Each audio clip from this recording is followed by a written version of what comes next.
Welcome to another episode of Asia Unscripted. So we are here in Singapore.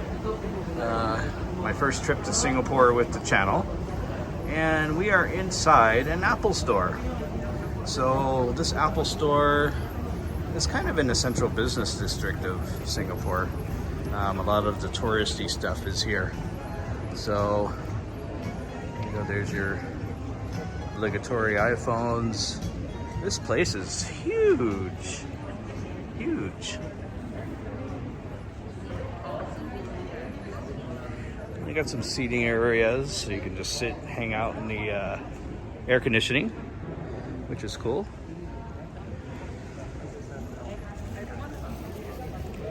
And over here at the windows, you got a great view of the central business district of Singapore.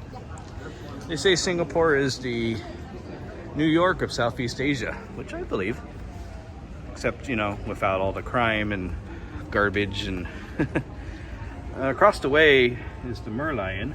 You can barely see it there. That's one of the big tourist things to see in Singapore. So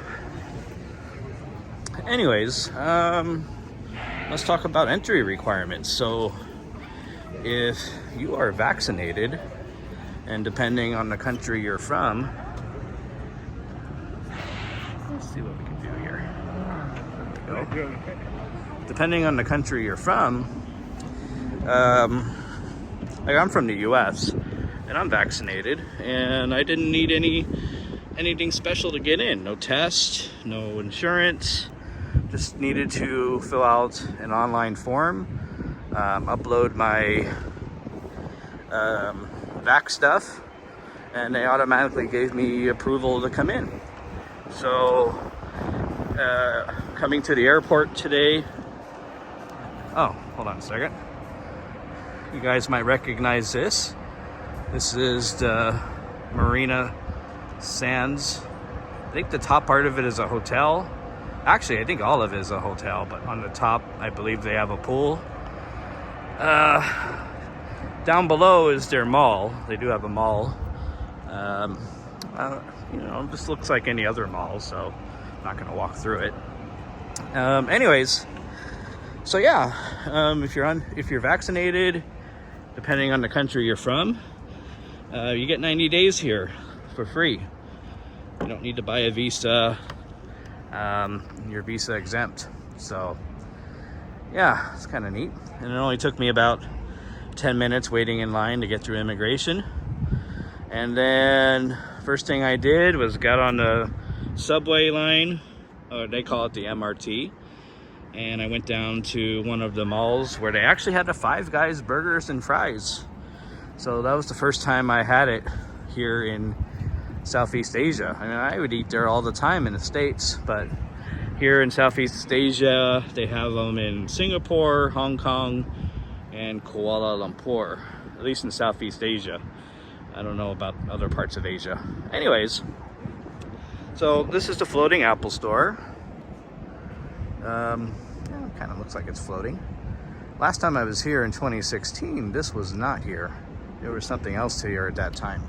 So, very interesting store. I came down here to buy a case. Because believe it or not, these cases, if I were to buy the same case in Ho Chi Minh City, here it was about $58. In Ho Chi Minh City, it's about $81. So here's a big tax over there. So that's not the reason I came to Singapore. I saw a cheap ticket and decided to come down. I have a few days off of work, and Ho Chi Minh City, as you guys know, is pretty chaotic. So I decided to come down here. But what's really interesting post-COVID is the lack of people. When I was back here in 2016, before I started the channel, this place was crowded. But now there's hardly anybody. I don't know if it's because of the weather. I mean, it's been raining on and off all day, or the heat, or whatnot, but this is supposed to be a major tourist city, and I can almost hear crickets Anyways, if you're unvaccinated, you can still come to Singapore, I believe. But you do have to have a COVID test, and there might be a quarantine, but I'm not 100% sure.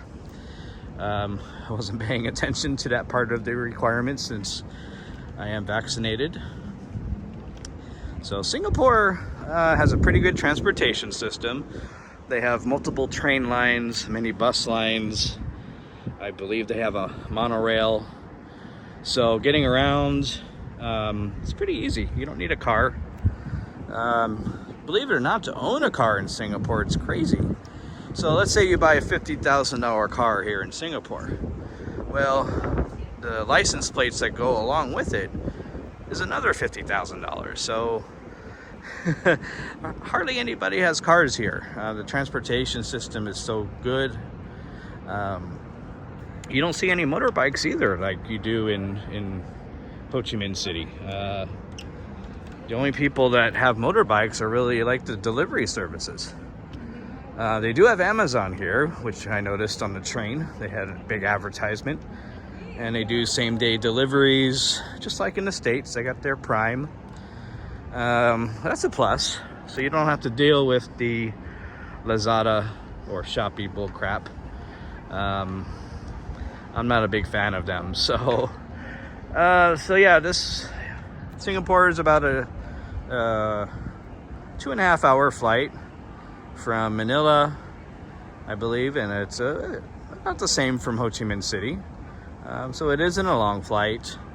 The round trip ticket I got from Ho Chi Minh City was only about $120 in USD. And again, I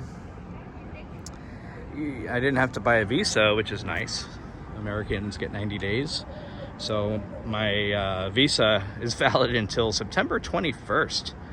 Gosh, we're almost out of June already. Let's see, what else? Singapore is an expensive city. Yeah, it's cheap to get here. The local food is cheap. However, hotels are expensive. So that Marina Bay I was showing you guys, well, it's kind of covered behind those trees.